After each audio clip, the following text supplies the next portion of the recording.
My name's James Harris, and yes, I run Finding Common Ground as well as doing other things. This webinar is entitled Good Conversations Between Parents and Schools. And I think it's just I'm going to spend a few moments just basically saying, why am I doing this and why is it important and why is this work linked to what Lynn does? Um, and I think primarily I'm driven by two things. One is I was a head teacher of a secondary school up until last April. Seems a long time ago now. I stepped aside to do this kind of thing. And one of the things I found really throughout all my practice, 30 odd years in education, is that as a head teacher, which I was for about 10 or 12 years, a lot of the time I could solve problems relatively quickly once people got over the threshold into my office and I gave them coffee and sort of calmed them down a bit. Then they would generally, we could have an intelligent, I call it intelligent collaboration. So when I left being a head teacher, I strongly felt that there was work to be done around making sure that parents and carers were sufficiently well informed about how schools worked and how, particularly secondary schools, and how the system worked so that they could best engage with schools. Schools are not perfect places. Schools are flawed places in lots of ways, like most institutions, but they're generally populated by humans who actually want the best for children. It just doesn't often seem like that. And so part of one of my driving forces for this is a professional frustration, really, with the sort of, I don't know, conversation of people who don't listen to each other and the amount of arguing and shouting that goes on when actually things could be resolved in a much more civilized fashion generally.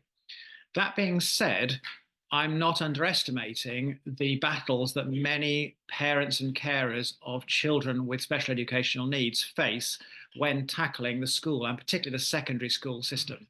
I'm not underestimating that at all. I've been on the receiving end of that both ways round. Because the other thing I need to say is I'm also the parent of two adopted sons now in their 20s, both of who had challenges, shall we say, getting through the secondary school system. So I've sat both sides of the head teacher's desk in this, and that's another thing that drives me because I have considerable understanding and empathy for parents of children with special educational needs, whatever that may be. I think by way of preamble, Lynn has mentioned questions, and I am really happy to take them either online, during this session, or afterwards. We'll give email addresses and stuff on the stuff that Lynn will send out. But I think it's worth saying that I will just present now for probably about 40 minutes or so and talk, and then do the questions at the end, because then we can just chop that off the recording, and then those bits become confidential. Those bits become confidential. Also worth saying that I will use the words pupil, child, young person, student interchangeably. I mean any person between the ages of about 5 and 18 is kind of what I mean. And if I mix and match them, I don't mean to, that's just a slip. And secondly, I will always try and say parent and carer, but if I suddenly slip into parent only, that's not to the detriment or any meant with any slight intended. It's just a slip of the tongue. I think it's also worth saying that my background is in secondary, 33 years in the education business, and mainly in mainstream secondary. But I've also spent some time in further ed, 3 or 4 years teaching and working in further ed, and a lot of time working with primaries and in primaries. So, my experience is fairly broad in that sense, but I do focus on secondaries mainly because I think that's where a lot of the problems arise. I think there's a cliff edge as you go from primary into secondary. It becomes more difficult to talk to your child's school. Finally, on this, really, before I get going, the Finding Common Ground Lynn kindly referred to, it's a project, was a pilot, now a proper project, as in I've decided it's going to exist for a bit longer than a pilot because it seems to work, which basically provides parents and carers with information to enable them to have these kind of informed discussions and provides support for parents and carers. It's worth saying that a lot of the work I do is with parents of children who haven't yet reached the EHCP stage, who aren't perhaps diagnosed with SEND, but whose children are, in my phrase, failing to thrive. And so a lot of the work I've been doing is around advising those parents as how to get reasonable adjustments for their child. I think also, though, that well, a good 50% of what I've been doing has been with parents of children who do have EHCPs, who are battling the system to get what they need. And I hope I've been helpful in that as well. The model is extremely simple. We meet, we talk, usually online or by phone, and it's about you having, or parents and carers having a really good understanding of how the school system works. Because I don't know a lot about a lot, but I do know a lot about how the school system works and how really to make it work in the best interests of parents and carers. Okay, so there are three areas I want to tackle this afternoon. One is collaboration. The second is control and your control of the process as a parent or a carer. And thirdly, the whole vexed issue around complaints. So I kind of finish on a side of slightly negative bit, I have to say. The first two are quite positive, I think, but the whole thing around complaints, but you need to know how it works. The first thing I'd want to say about collaboration is that it is what we are aiming for. It may often feel that what we're getting is a battle, is that what we're doing is we're always battling and fighting for our child. Our children are coming home stressed, unhappy. They're not being listened to. You're not being listened to. And therefore, there is a tendency definitely to go in all guns blazing. And believe you me, I've both done that and been on the receiving end of that on numerous occasions. But actually, let us not lose sight of what we're actually aiming for is actually the collaboration between parent or carer and school in the interest of the young person. Because as I say, there's very few people who go into education wanting to harm children. If they are, they shouldn't be there. It's the systems and the structures and the pressures that cause people to behave in certain ways. And as a parent and a carer, you definitely want the best for your child and you are their primary advocate. So if those two groups of people, or parents and carers and the school staff, can work together well, then what you're going to get is collaboration. It is what we are aiming for. It is what we're trying to get. Because if our children are not thriving, then it takes all of us, the intelligent adults in the room, to work together to make sure that it happens. But it takes effort. And as I say, it often, because the stresses build and people get so cross and so, quite rightly angry with the system, it often takes longer, as I say, to calm people down than it does to actually make things happen. This starts when you choose the school. Now, some people have no choice over the school. If you live in a small rural area, there's one secondary, that's where everyone goes. That's how it is. Second, but there are places, I live in Lancashire and just outside Preston, and I could send my children to a range of secondary schools for a range of different reasons. And I think the first point I would make is that you want a school which will talk to you and which gives you a method of doing that. Now, it's really, really difficult to judge that. I've written quite a bit on my blog about how to do this, and Ofsted is not a good judge of this, I hate to say.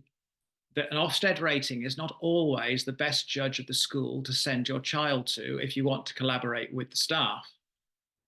It may be, but you can't read that into the report. An outstanding judgment will sometimes be an absolutely outstanding school for children with SEND or additional needs. But it's no guarantee of that. And likewise, a poor judgment may actually hide a school which is doing its darndest for its kids and does really well by children with additional needs, but struggles to get the results that are necessary. You can normally tell if a school is in absolute chaos, which are the ones to avoid. Very few are like that, to be fair. But you need to look at the ethos. You need to go around the school. I mean, that's obvious. Go around the school, visit it, talk to people, Don't just listen to the advertising. Don't just listen to the sound bites. Don't, he says, let's just listen to the head teacher. We're quite glib. We're good at this. We're paid to advertise our school. That's our job. You can get a bit though. It's worth talking to the staff. It's worth talking to the kids. It's worth understanding the ethos of a school. And you want one that is interested in individual children. And that sounds daft because you would think, okay, actually, every school is interested in individual children. Well, yes, but actually, an awful lot of schools are very interested in their results and in their high expectations, their standards. And those are not wrong because actually, for many children with additional needs, they need a very structured environment. They need one where it's very calm, and that's right. But on the other hand, you really badly want a school that will treat your child as an individual and listen to you and the child when things go wrong. There is no such thing as a perfect school. There isn't. It's not at primary, not at secondary. There isn't. Because schools, like children, respond to different events. Different things happen. Children suffer trauma, bereavement, all kinds of things. They have special educational needs or not. Things happen in family lives. There are sadnesses and upsets and breakdowns and illnesses. We all experience that in our lives. And is the school willing to talk to you and discuss your child's needs at a particular point? That's about the ethos of the school. Transition, and I refer to my blog a bit, but I've written a lot about this in the last week, is starting now really for year sixes going into sevens. We're in early March, and it's a key time for forming some relationship where basically you are starting to relate or identify who the key people are that your child will be interacting with and who is the person that you need to talk to. Because if your child is coming through from year six and this applies to any transition, by the way, it also applies to year 11 into year 12, into sixth form or college. But if your child has additional needs or is anxious or doesn't quite fit or is socially anxious or all these kinds of things, it maybe has a diagnosed special educational need, maybe autistic, but applies to a range of children for a range of reasons, then you want to know who is the person who you would be contacting, who you would be talking to, who actually gets and understands your child. My experiences ahead, I had a number of children for whom I was the main contact. Admittedly, their needs and issues were sometimes quite severe, but I was the person the parent contacted. I was the main point of contact. And one of the key questions to ask as you move into a secondary school, and I think it also works for colleges and primaries, is who is my primary point of contact? Who is the first person that I should be contacting? In a primary, it's usually obvious. It's usually the class teacher. But in a secondary, that's not as obvious because your child will typically come into contact with 11, 12 staff in a week. So who's the primary point? It may not be the form tutor. It may be the head of year. It may be a teaching assistant. It may be the head teacher. But you don't want to be in a position where you're unsure who to contact. I'll come back to school structures in a bit. But at transition, start to work this out and start to work out what is it, who are you talking to? How is your child going to be? How is that two-way conversation going to work? I've put understanding the pressures on this slide. And when I talk to people about this, please hear me clearly. I'm not saying that teachers and school staff aren't professional. They are. We are. And most people in schools work extremely hard for the children in front of them. And they need to, they need to be professional at all times. That's important. What I mean is, I go back to what I said at the beginning. Adults go into teaching or into education because they want to help children and work with children. That's why we do it. But the pressures on the system that the system put on people are quite severe. And I'm not asking you as a parent to, I'm not making excuses, but I think knowledge is power. I think understanding what's going on, if you're then going to propose something as a solution, propose something that can be done, then it's important to understand whether or it might work or not. I'll give you an example.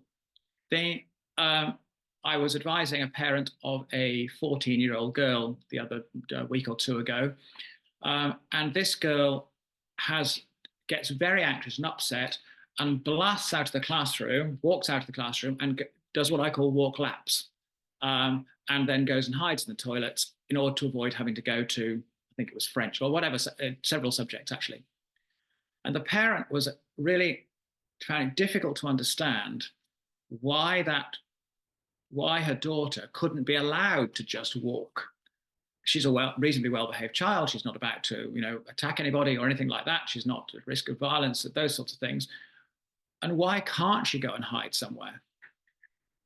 Well, it took me a little while to explain that safeguarding is something that schools have to take extraordinarily seriously, and which is often very difficult. The circumstances that that lady was describing to me are one of the things ahead that is most difficult to handle.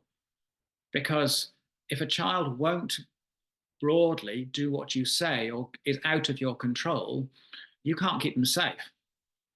So you can't have them hiding in the toilets because they could be self-harming. They could be, you don't know what they're doing. And if they're walking laps, and if there's an intruder on site, heaven forbid, and if they won't do what, etc. And this is what I'm understanding the pressures. Certain things that might benefit your child, such as going for a long walk during a French lesson, aren't possible because of the pressures on the system. Pressures of results also, in secondary particularly, but also in primary. You have to understand that schools are judged on them. And this gives a context. And children with special educational needs, typically, of course not all, please hear me really clearly, typically, on average, do not do as well in their GCSE results, in my case, as other children. And that's just a fact. And so that's a negative thing for a school. It's a reason why some schools are not at all friendly to children with special educational needs, because they do damage their results, can do.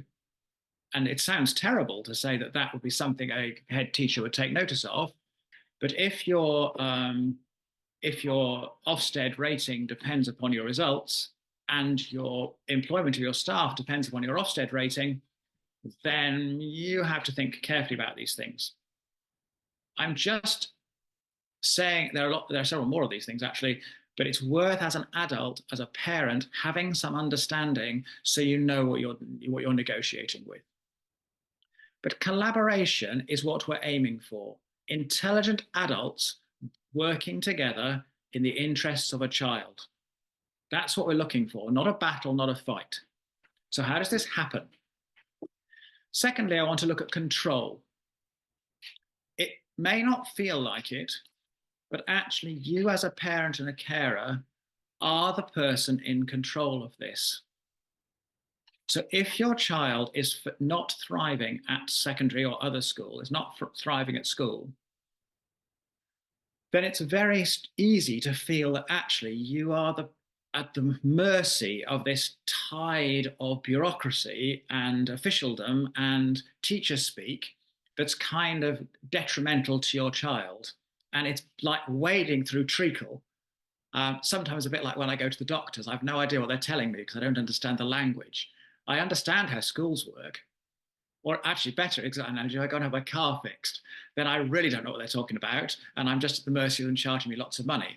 Whereas in a school, it can feel a bit the same because they're talking gobbledygook, they're talking jargon, they're talking, it feels like everything, attendance and behavior and policies and this, and it just feels like the world's coming at you and you're not in control. And a lot of my work has been over the fascinating 5 months or so when I've been doing Finding Common Ground, has been around just seeking to work with parents and carers so they can take control of this process. So they can feel that when they walk in with the men and the ladies in dark suits, and they can feel some sense, or actually that they are the people in control. And I think that knowledge and understanding gives you that control. So when you walk into the room, you and with the meeting or whatever you've got, you understand what the parameters are and what's actually going on. So firstly, it's important who you talk to. And that's rather linked to the who does what. The 2 points are linked on my slide, as you can see there. I should probably have made them 1 point. For example, if you are talking to the child, the Senko in a school, they do a fantastic job. Much underrated, very overworked. One of the most vital people, if you have a child with special educational needs, to know. But their role in a school is advisory. They actually can't make anything happen unless they happen to be the deputy head teacher, which does sometimes happen. But I ran 2 secondary schools, not together, one after the other. And in my case, while the Senko reported to the senior leadership, they weren't actually on senior leadership. And so their job is to advise, to inform teachers of best practice, to say that for your child, this particular child, please make sure they're sat at the back, away from distractions. They'll need coloured overlays, whatever. They're allowed to use fidget toys. They advise those things. If those things don't happen, they can't make them happen. They have no power in a school to do that. So if your child does the Coke bottle syndrome of coming home absolutely furious after a day in school because they've been into French. I don't know why I pick on French. I pick on maths. I teach maths. That's a good subject to go with. So they go into maths, and the maths teacher does something unbeknownst, or does something that they shouldn't be doing. They seat them in the wrong place. They don't follow the passport, or whatever it is. Your child comes home and says, "Dad, Mum, whoever, they didn't do this. They're meant to." And you get very cross and angry about this, probably, if it happens repeatedly, and you want to talk to that maths teacher. Well, that actually isn't possible in a secondary, because it just isn't possible. Because as a head, you have to protect the workload of your staff. And as a maths teacher, I typically could have something like 150 children, but more like 180 children in a week. Well, if even 10% of them started wanting extended discussions with me on a daily, it just doesn't work. You can't do it. So most schools don't allow that. So if you want the maths teacher to change their practice, you can go to the Senko and say the maths teacher's not doing what they should, but the Senko can advise. If you want them actually told to do it, then you have to go via the head or the deputy, because they're the ones with HR responsibility. The head of department can, so the head of department for maths or French or whatever, can dictate, say this has to happen, but that would typically go via the head or deputy first. So it's worth understanding in a school who does what. Pastoral support teams, the same. They do fantastic work on the ground. They're the most valuable people in schools. So heads of year, people who work on attendance, those people who support if you've got a school refusing child who won't get out of the car in the morning, and the person who comes out to the car and spends half an hour trying to get them to come out and come into school, they are invaluable. They're absolutely essential to a school's operation. But you can complain to them all you like, but they have no power to change anything really that you want changed. So think about who you're talking to, think about who does what, take advice and think about what it is you're asking.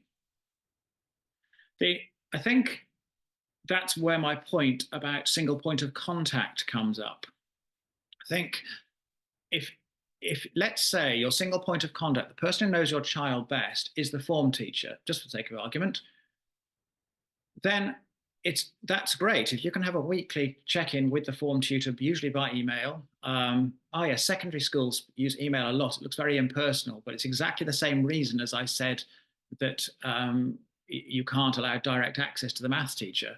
It's because you have so many people want to access them. And typically, if you rang up a school and said you want to speak to James Harris, James Harris is not going to be available. James Harris is going to be teaching maths or dealing with a parent or whatever. Email, I'm afraid, makes it much more much easier to process, even if it sounds rather impersonal. I think that's the thing about the single point of contact. If you're talking to the child's form tutor, let's say once a week, and you say, well, this has happened and it really didn't go well, at least that means even if the form tutor can't solve it, you can hold them to account for having passed it on to someone else. It's important that. So if you say, look, John, or whoever it was, whoever your child didn't is really struggling in French, and therefore, please, can you get something done? The form tutor can't make it happen, but they can pass it on to someone who can. And it's important to have that two-way communication going forward. I think it's worth also just making a point about not battling things you can't win. There are some things in secondary schools in particular, and in all schools, that parents make a fuss about and kick off about, but can't win. So detentions is a really good example.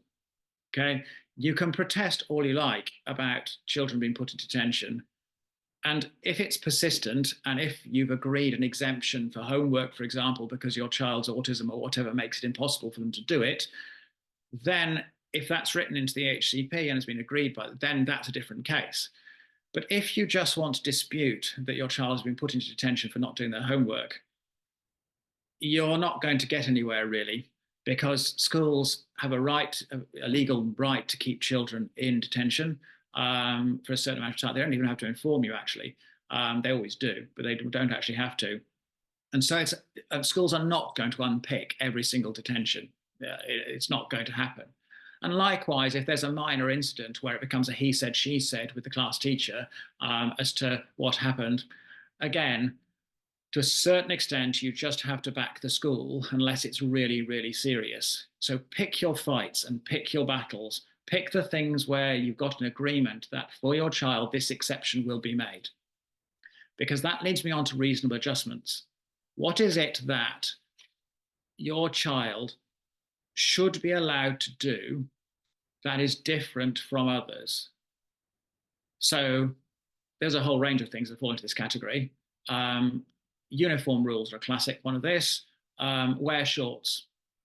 Okay, most secondary schools require or have long trousers as uniform.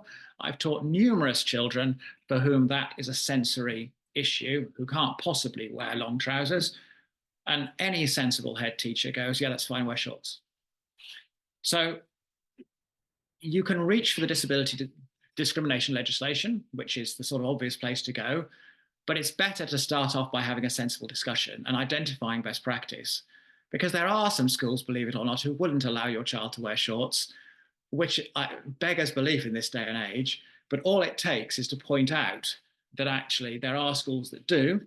Here's one or two. Here's some examples. And yes, if you really want to, here's the disability discrimination legislation, which you're going to fall foul of if you don't allow them to. And most schools back down. It's not worth it's not something that needs a formal complaint or a huge fuss about. Just have the conversation.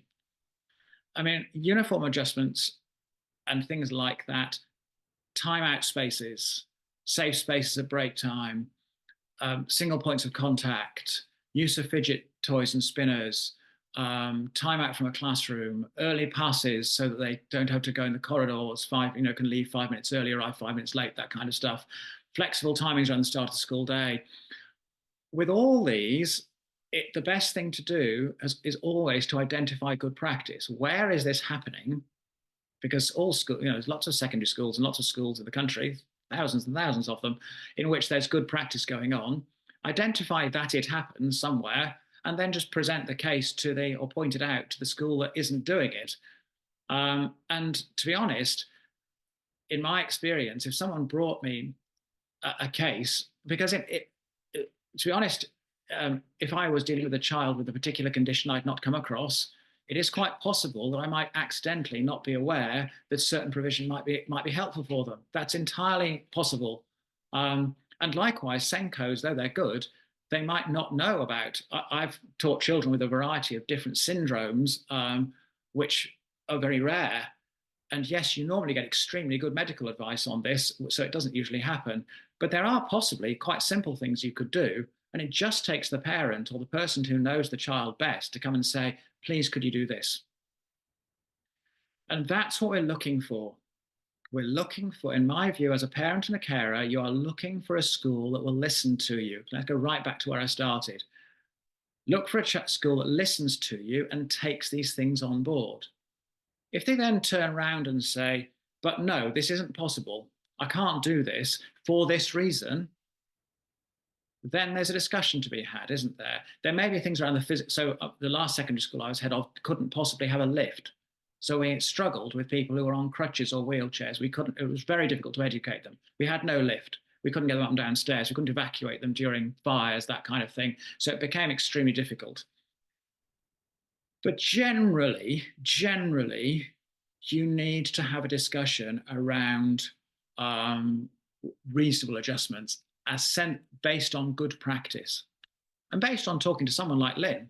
If you're dealing with autism, talk to someone like Lynn who has, or reach out, who have all the knowledge in the world about how this works for children with autism. So I've mentioned what we're arguing about. The SEN system, all I'm going to say about this is that there is an exponential increase in people using the EHCP application system because they feel that needs cannot be addressed in any other way. And again, this is one of the things behind finding common ground. I strongly feel that quite a lot of children who, please hear me clearly, a lot of children need EHCPs absolutely in order to support their learning. Absolutely they do. I'm not disputing that. But I also know that there are quite a lot of families who are reaching for EHCPs in desperation because their child isn't being, inverted commas, dealt with or educated properly, and reasonable adjustments, see my previous point, are not being put in place. I would argue that the EHCP is a very, very cumbersome tool for doing that, and the complaints process may well be something that is a better option. And I'm coming to complaints in a minute. But I just flag that people are reaching for the EHCP button really quickly at the moment. And I'll just repeat myself, it is absolutely necessary and an absolute legal right for children to do so. And I have no issue with that at all. I think it has its flaws. I think we all know the EHCP system is flawed, but it's there and it should be used. I think people are jumping for it because they're so frustrated with schools. And part of what I'm trying to do is to address that issue. Absence, I just want to flag this up, that there's a lot of fear around absence at the moment. A lot of people the government's not helping by increasing fines in September and that kind of stuff. But actually, you need to hear me very, very clearly that fines and legal action are a last resort for absence, and therefore unauthorized absence as well. If you're working with the school around your child's attendance, they aren't going to fine you. They'll send you horrible letters, but they aren't going to fine you because a court would throw it out because you are engaging with the school. It's if they start marking you as unauthorized rather than medically ill, and if they don't believe you, then you have more of an issue. But if you're collaborating and working with the school, and I think I'll come back to this as the thing around the final thing on control, is that I was advising a parent a few weeks back now who was getting horrible letters from the school. They're the standard DFE ones, by the way. They are incredibly difficult. They sound very threatening. But she couldn't possibly get her daughter into school. It wasn't possible to do it. So I said, if you go to the school and say, right, I think I can get my daughter here to start off with for half a day on Mondays. By the way, I'm using wrong details here. This isn't exactly what I said, but it'll do for the example. For half a day on Mondays, then you have a plan. You are engaging it. You are in control. What's the school going to do? It can't say no, because it can't refuse your child access on the Monday. They can't say go away. And if they don't turn up on Tuesday to Friday because they're going to mark you as unauthorized, okay, that's the worst they can do. They're not going to take you to court because you're engaging. You're in control of this process. You are proposing a plan which you will hopefully go, because you'd say to the school, wouldn't you? Right, I'm going to move from Mondays to, I'm going to try this for 3 weeks, and then we're going to, from Mondays to Tuesdays, and build it up towards, and you have a plan. You are in control of this. The school has very little they can do about that. And this is what I mean about being in control. It's about saying, okay, I own this. This is my child. I want the best for them. This is what I can do. I understand you want them in school full time. You may or may not agree with that. That's a different debate. But you are at least in control and you have a plan and you're saying you want them in full time, but you can't at the moment. And this is what you're going to do. You own it. And you want them to work with you. And to be fair, in that, I'm not claiming any credit for it, but that approach did work in that case. Finally, or not finally, well, yes, so complaints. Now, this probably shouldn't be the thing to finish on because this is the nasty, this is the difficult stuff. I think the thing to, right, recent article on the news just the other day was that that there's an increase in vexatious complaints. So please hear me really clearly. I'm not talking about vexatious complaints here. A vexatious complaint is one where somebody doesn't like what you've done and then complains about it to everybody, Ofsted, the news, the media. I've had it happen to me, and it's really, social media, it's really very unpleasant. What I'm talking about here is I'm talking about a proper use of the school's complaints policy, because actually it is the only thing that a school must respond to when it comes to a parent. If you send them an email saying, please do this, or you ring them up, they don't have to respond to you. There's no duty of response. They can just ignore you. But they cannot ignore a formal complaint. And all state schools have to have a complaints policy, and they're all broadly the same, and they exist on the school's website. And they have to go to the head teacher, and they have to go to the governors, unless you're complaining about the head teacher, in which they just go to the governors. But they have to make a response, and there's a time scale, and there's a process. And so I urge parents to use it, because it's, as a head, I don't like complaints. Of course, I didn't like complaints. No one likes to be complained about, but it's a rational, sensible, calm process. So my first point about what to do when it all seems to be going wrong is use the complaints policy. Okay? You can complain to Ofsted and the press and the MP and social media, all those kinds of things to let off steam. Not much use. Schools are fairly autonomous places, and it's the governors and the head teacher you need to shift, or the trust. If it's in a trust, you need to involve them. So use the complaints policy, but be very rational about what it is you are complaining about. So I'll give a couple of examples. Don't start complaining that you are not in general doing the right thing. My child is not happy would be a good example. I am complaining that my child is not happy. I have had such a complaint. There's nothing to do about it. I can't make the child happy, and I don't know what to do so.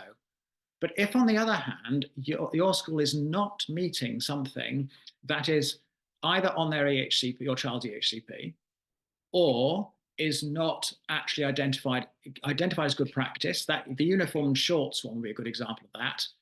Clearly, an obvious ground for a complaint is your uniform policy does not allow the wearing of shorts. This is against my child's sensory needs. It's clearly best practice in other places. It's against the Disability Discrimination Act. Please sort it. That's a very rational complaint, which can be dealt with and addressed. And there aren't really any legs to stand on, and will probably get you what you want.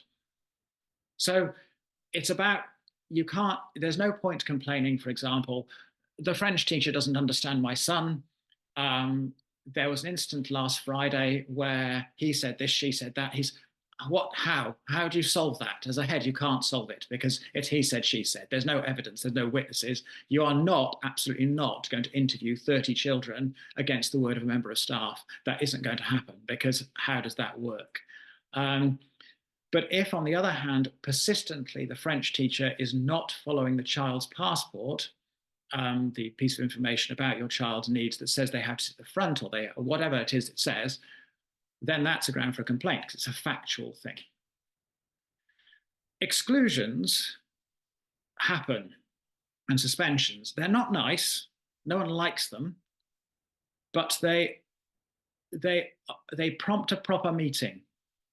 So if your child is suspended from school, I hope it doesn't happen, but if they are, use that as an opportunity to have a positive discussion. I was advising a parent about this the other day. Their child had been suspended for something entirely reasonable. They'd taken a knife into school. That's definitely, in my view, grounds for suspension. Don't do that. For whatever your needs, you can't do that. And this child was autistic, but even so, you can't do that. So suspended for 2 days, fine. I thought, my view, that's an entirely reasonable sanction. Because what it does mean is that the parent and the school and the child sit down in the same space and they talk about this and about possible strategies. It's a good avenue for a constructive discussion about ways going forward. Permanent exclusions, for anyone with SEND, always fight. There should never be, that shouldn't be happening. But the only exception I would be wary around is extreme violence. Okay, because clearly that's something a school finds impossible to tolerate. If you were the parent of the other child, then that's quite difficult to explain why that happens. But as we all know, I imagine, it's often a symptom of unmet need. So again, it's a discussion around that is worth having. Use them as examples, use them as ways of having a sensible discussion. Finishing on exclusions, that doesn't sound a good thing, does it really? But elective at home education, treat with distinct care. Schools should not ever promote it. Taking a child, particularly a child in secondary, to educate yourself is a really big step. I would treat that with a lot of care. There's some good and interesting work going on around flexible schooling at the moment, around part-time in school, part-time out. That's worth exploring, I think. But taking full responsibility for your child's education, independent of without a package. There's obviously packages through local authorities and education other than at school, that sort of things. I don't mean any of that. I mean just you as a parent saying, I've had enough of school, I'm taking the child. Be a bit careful about that one, I would, particularly at secondary level. I'm not saying it doesn't work, and some people do elect it as a lifestyle, as a choice. I'm not against that. I'm not saying it's wrong. I'm just saying it needs thinking about. Finally, head teachers, governors, trusts, and local authority. Understand how they're related. The people you generally want to influence is the head teacher, because you want them to, they're the people who change things for your school, for your child. Governors, trusts, and local authority, they have influence, but not a huge amount of, but less power. In terms of the day-to-day experience for your child, it is the head teacher or the principal you want to get to work with you. Seek advice, do nothing alone. It's a very lonely place as a parent of a child with SEND or additional needs if you think you're battling the whole system. Use people like me. Lynn's on the call. I know people like Lynn, people who, there's lots and lots of networks and charities and people out there who've done this. Get advice, do nothing alone. Go to meetings with someone who you know may be calmer than you, less personally involved. Do nothing alone. All of this has been about seeking collaboration so that our young people thrive. I'm just quoting what I put on the screen. But be prepared to use knowledge and understanding to get the best provision for your child. I'm not saying don't fight. I'm not saying don't battle. I've done it myself. I'm not saying don't tell people they're wrong or don't always try to be friendly with people. I'm not arguing for that.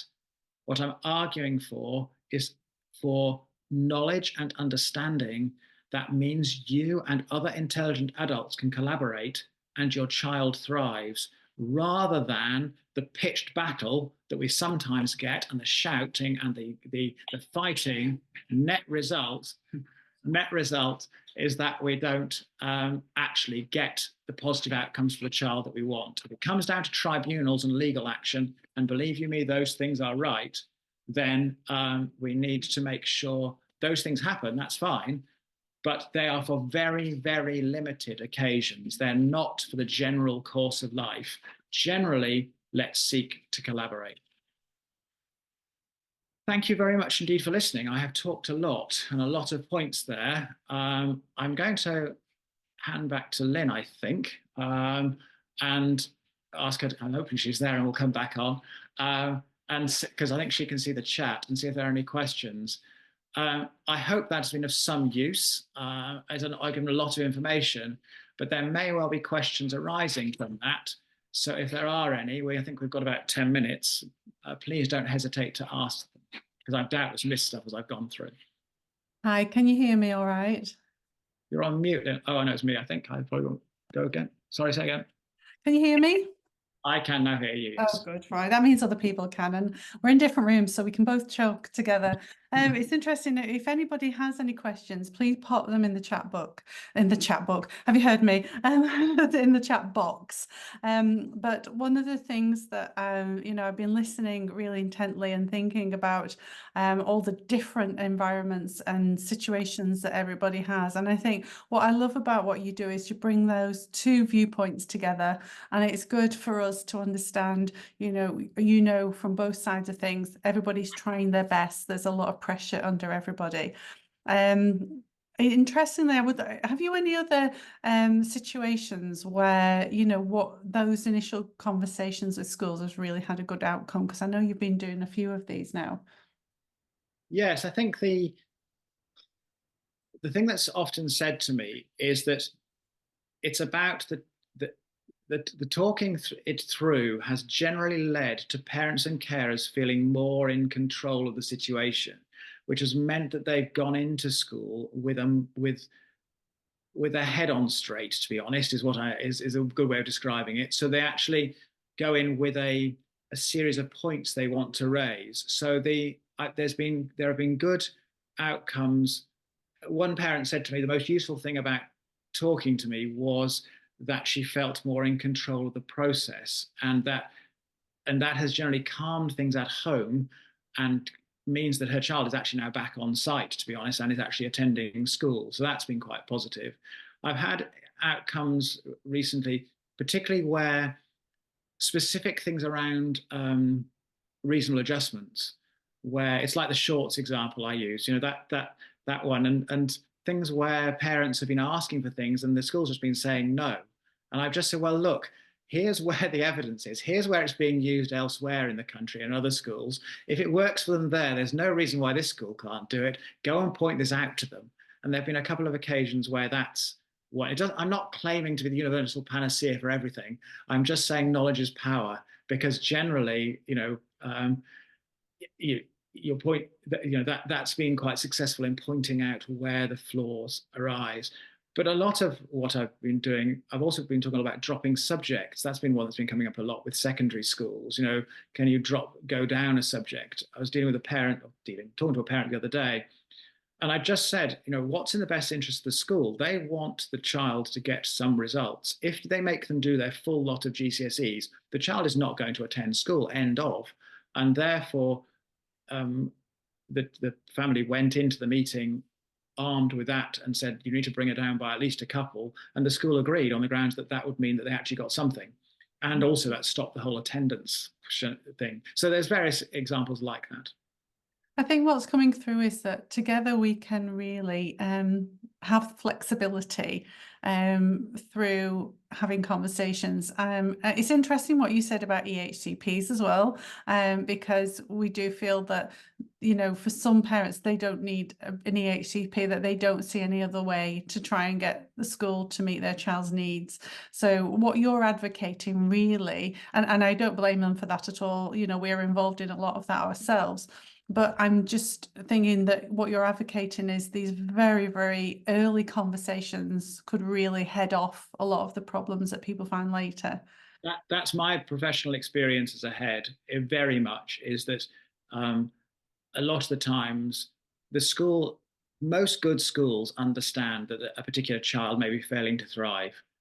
And if the parent and the school work together, and please hear me clearly, I'm not talking about children who are very seriously, have serious special educational needs. I'm talking about a lower level of it. Often fairly sensible, reasonable adjustments implemented early on with goodwill by both sides will address a lot of issues that children are facing in school. And often, things come together. It's a longer discussion, isn't it, Lynn? I think about how needs and social situations and the environment and sensory and all those kinds of things come together. And so sometimes it just needs unpicking as to what it is that's actually causing the issue. We've got a couple of questions. That's given us our chat has given time to people think. So here's one question for you. I'm a specialist teacher supporting autistic young people in secondary mainstream. I have a young person who needs to use a coloured overlay, but the trust running the school has banned this unless child has a diagnosis of dyslexia. They don't, but they have a stigmatism. School will not to make an adjustment. So how do I change this if it is a trust rule rather than a school rule? They don't have an EHCP. Right.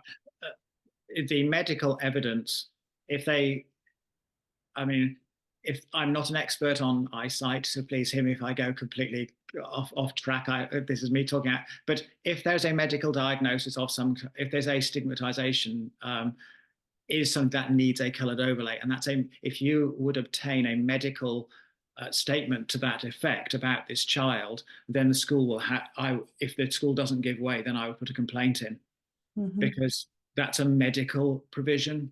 So if you can get someone who's a medical practitioner to say that, or an ed psych off the back of however that works, you just need a professional to say that and then use that as evidence. And if that doesn't work, then put a complaint in, because there's a document called Supporting Medical Needs in School or something like that. I can put the link on the chat later on, or out with it, that basically tells schools how to accommodate medical needs. And this sounds like a medical need to me, unless I'm missing something completely, in which case they do have to do what the doctors say, essentially, unless they can't. And coloured overlay is an obvious one.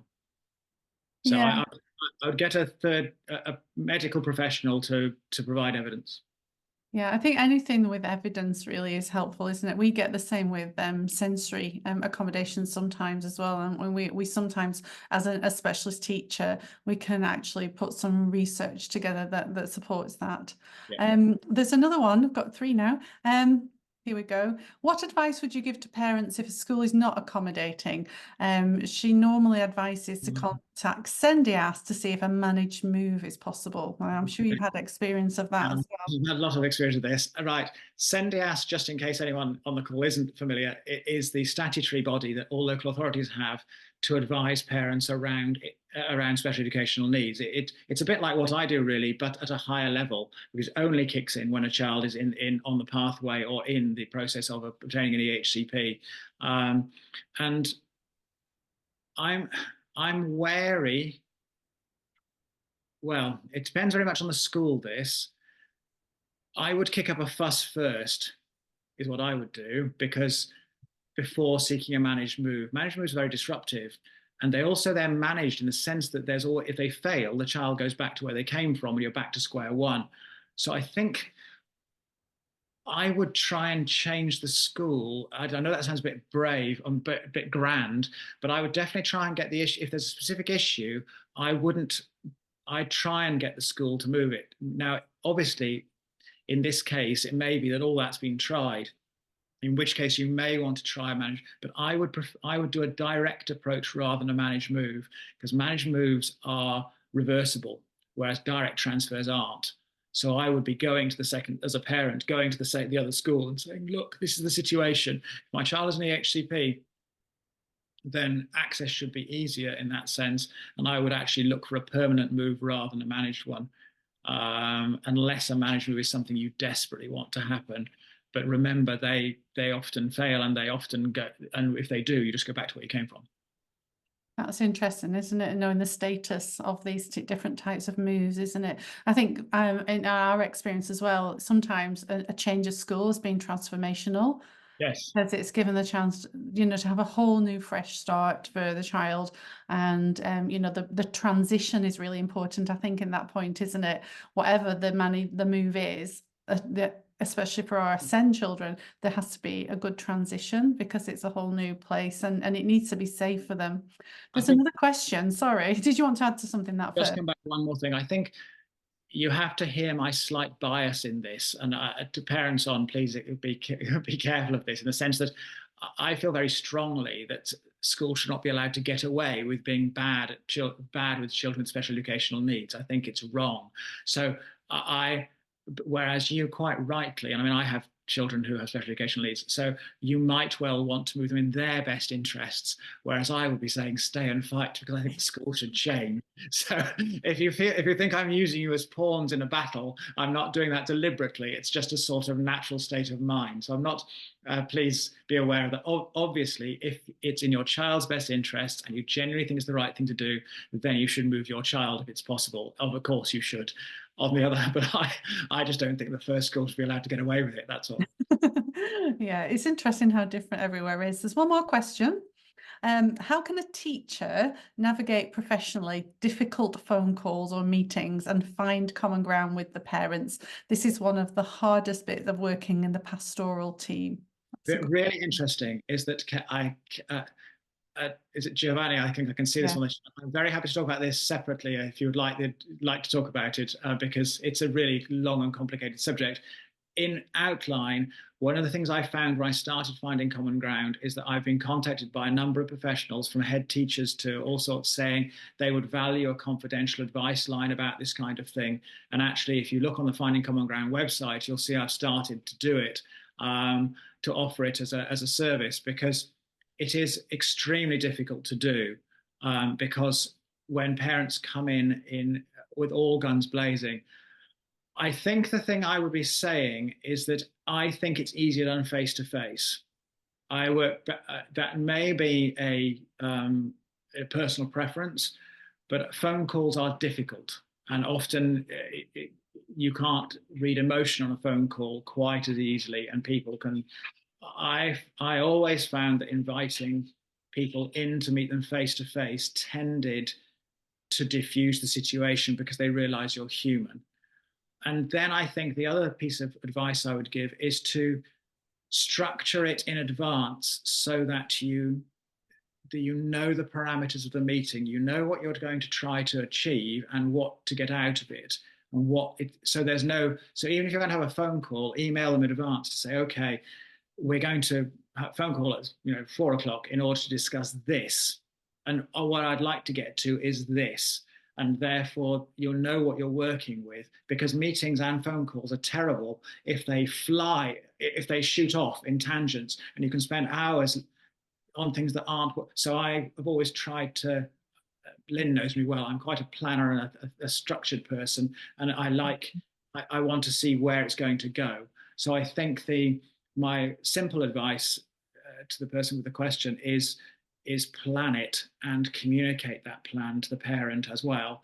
But typically, if you can, do as much as you can in person.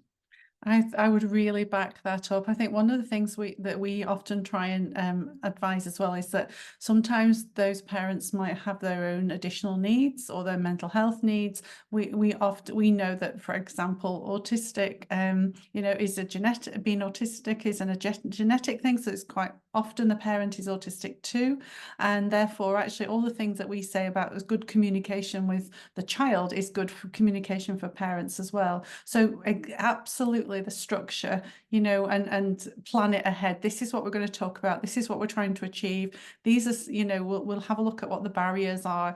And the more structured you are, the more that everybody feels like, yes, we're dealing with an issue, not a people, and it saves some of that personalization. But I think for parents that we know, just as an added thing from the autism side, is that they value that preparation, so they're not put on the spot. And that can help, I think, everybody. So yeah, I think Giovanni, if you want to get in touch with James, please do, because have you got a slide with your details on there? Well, I'm not really good at advertising. I don't think I do, Lynn. I think actually it might be. I don't know. It's the We'll send it out. We'll send it out.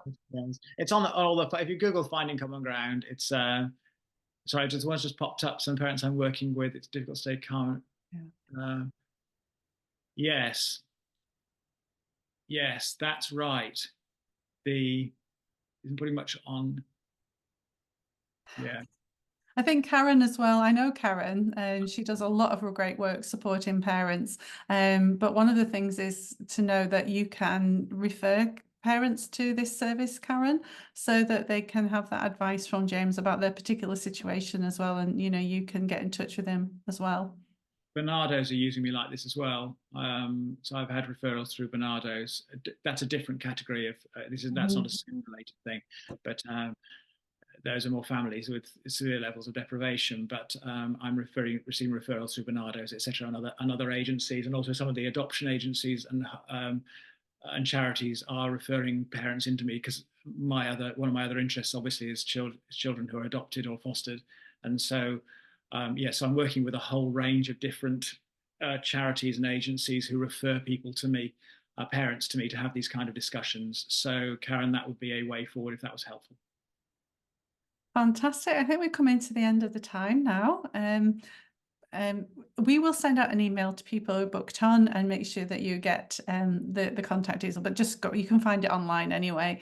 But thank you so much, James. I feel like every time I talk to you, I learn something new. I think I wasn't very clear about like the complaints procedures and the kind of official power that has. That's been really helpful. So I'm sure everybody's got something useful out of it, and I hope they have. Please keep in touch with us. You can also go on the Reach Out ASC website. We've got loads of articles and resources which are free on there, and keep an eye out for our newsletter. James actually is helping us put that together every week at the moment, so we will share things that he's doing in Finding Common Ground. If you want to sign up, you can sign up via our website, or we'll send you that invitation in your follow-up email. So thank you very much, James. I'm going to stop the recording now.